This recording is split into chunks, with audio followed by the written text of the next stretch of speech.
West Footscray Station. Meanwhile, perfectly nice and friendly while, the suburban train was now departing the station.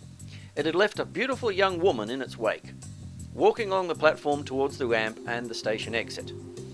With her long black hair, big brown eyes, high cheekbones, and a figure to die for, she looked rather like Miranda Kerr, only really hot.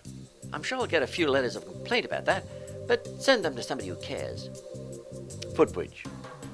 To deflect attention from his incompetence, he pointed at Ralph's t-shirt, mildly impressed. Hey, cool t-shirt. Ralph knew that his status as a fashion icon was only exceeded by the mass of a single proton in the vacuum of deep space, but he wasn't about to let Bert get the measure of him. He accepted this compliment as graciously as he could. He would have liked to have enjoyed this moment of smugness further, but let Bert off the hook. Thanks. While all this verbal back and forth had been going back and forth, that beautiful woman was descending the ramp towards the backing and forthing. Ralph was oblivious to her approach and turned to walk back up the ramp to the footbridge straight at her. She was still preoccupied with her mobile phone. Damn you young people. She didn't see Ralph looming at her until it was too late, and by then it was too late. Ralph was too impressed with his own status as a fashion icon to notice Samantha until it was also too late. He bumped straight into her. This was unusual for Ralph, as he made it a habit to constantly notice beautiful women whenever he could, especially before it was too late. Samantha, it must be said, was often on the lookout for handsome men to transform her state of singularity into one of duality. She had rather fallen down on the job as well.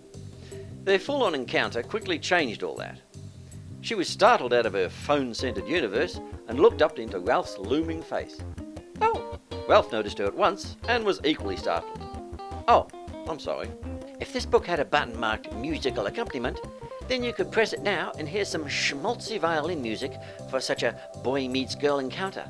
The e-book probably will have such a button. Damn you, technology. Ralph and Samantha disentangled themselves from the encounter and found themselves looking into each other's eyes. They obviously both liked what they saw, and a smile of romantic yearning washed across both their faces to confirm this to all and sundry in the vicinity. Neither of them admitted to the other the true meaning of the expressions on their faces, but they probably could have worked it out. Ralph's trousers were experiencing a rather less than subtle expression.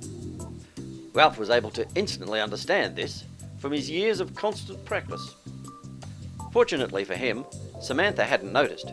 If she had noticed, she either didn't want to embarrass him by mentioning it, or was simply pleased to see that he was pleased to see her.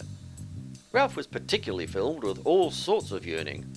He mused to himself that her beauty was only exceeded by the mass of a neutron star. He didn't know any astrophysicist who could verify the exact mass of a neutron star, but he was pretty sure it was a lot. It would certainly be equal to her beauty at the very least. If he had mentioned this to her, she probably would have thought it was some sort of nerdy chat-up line that would have prompted her to avoid all astrophysicists, or wannabe astrophysicists, from there to eternity. Thus it was that he kept this musing to himself. He also mused to himself that this girl wasn't some sort of Miranda Kerr tribute band. If anything, Miranda Kerr was a Samantha tribute band. He obviously didn't know her name, and she wasn't wearing a customer name tag. I just inserted her name for the sake of clarity. Again, if you disagree, you can write to someone who cares. I'm sure there's a Miranda Kerr fan club out there somewhere who would like to read your complaints. More likely, they'll be the ones writing the complaints. He suddenly felt the true measure of his fashion icon status and cursed the infinitesimal dimensions of a single proton. He didn't want Samantha to get the measure of him, and suddenly felt self-conscious about his t-shirt. He tried to cover it up, as it was obviously inappropriate for trying to impress a beautiful woman such as her. If he'd known he was going to be bumping into a beautiful woman in this way, he might have gone to a bit of effort. He wasn't known for the lengths of his effort, but on this occasion he might have rented a tuxedo and shined his shoes. He might even have gotten a haircut and had his teeth whitened.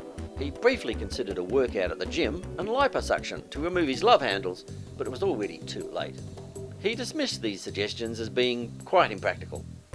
Despite his lack of knowledge of astrophysics, he knew he wouldn't want to try and lift a massive neutron star with one hand. That was for sure. Samantha had finished a day at university and was actually quite well dressed. She may, however, have considered a few adjustments like a manicure and a new hairstyle. Once again, the well-groomed horse had bolted, so it was too late to shut the saloon door. Still, she was glad that she hadn't worn jeans and a t-shirt. She was also relieved to have rejected flat shoes that morning in favour of her beloved red high heels. If she had known about Ralph's fetish for high heels, she might have thought otherwise. On the other hand, it might have swayed her decision in favour of them. Once again, it was all too late. Their eyes met across a crowded footbridge, and first impressions had been made. Ralph was rather enjoying his first impression of her, but she couldn't stand around making impressions all day. She eventually broke the silence of romantic yearning with a slightly blushing, gushing response to his startled apology. "That's okay. Just to recap, she said, 'Oh,' and he said, 'Oh, I'm sorry.' And then she said, 'That's okay.' Their entire love life so far, in actual fact, was only 3 statements long. She wobbled a bit as she restored her composure and turned to continue her walk up the ramp. She did, however, give a final backward glance at Ralph, and her face was once again drowned in a bucketful of blush. Ralph was too macho to blush, but the look of yearning refused to wash off his face, despite harsh scrubbing. He simply watched her turn away and enjoyed her walking off down the ramp. The effect of this was a layer of glaze all over his face and an oafish smile.